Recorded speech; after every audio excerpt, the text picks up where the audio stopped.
هەرێم پارەکەی بۆ بەغداد ئامادەیە و وەفد دەنێرێت. ئەم هەفتەیە بڕیار لە ناردنی موچەی مانگی 6 دەدرێت.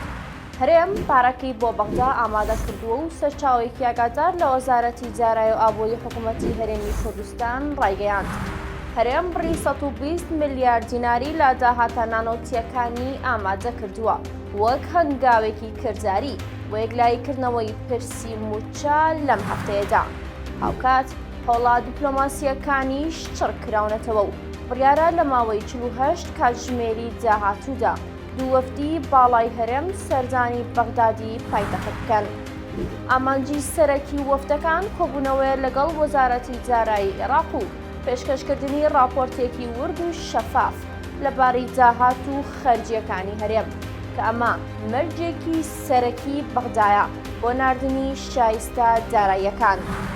لەلایەکی دیکەوە هەوڵەکان بۆ کردنەوەی گرێک شوێرەی هەناردەکردنەوەی نەوتی هەرێمیش بەردەوام و بەپێی زانیاریەکان حکوومەتی فیدراڵی عێراق لە چەند ڕۆژی داهاتوودا دەست بە هەنگاوەکانی دەکات بۆ گەیشتن بەڕێکەوتن لەگەڵ تورکیا بە مەبەستی دەستپێکردنەوەی هەناردەی نەوت کە بە شادەماری ئابووری هەرێم دادەنرێت. لەو چوارچەوەیەدا شیروان میرزا ئەنجامی پێشووی ئەنجومەنی نوێنەرانی عێراق ئاماژەی بۆ کرد کە چاوەڕوان دەکرد لە کۆبوونەوەی ڕۆژی سێشەممەی داهاتووی ئەنجومەنی وەزیرانی عێراقدا بڕیاری کۆتایی لەسەر ناردنی موچەی مانگی 6 فەرمانبەرانی هەرێم بگرێت.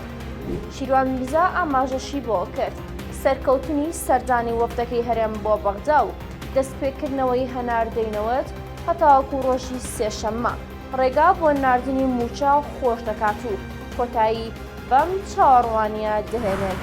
هاوکات چواردەی ئەم مانگە سەرچاوەیەک لا وەزارەتی جارایی هەرێم ڕایگەیاند چاوەڕێزەکەم ڕۆژانی یەکشەممە و دووشەممە لە بەغداوە ئاماژەیەکیان پێ بدرێت کە ئایا 120 ملیارد دینارەکە بنێرن یاخود نا.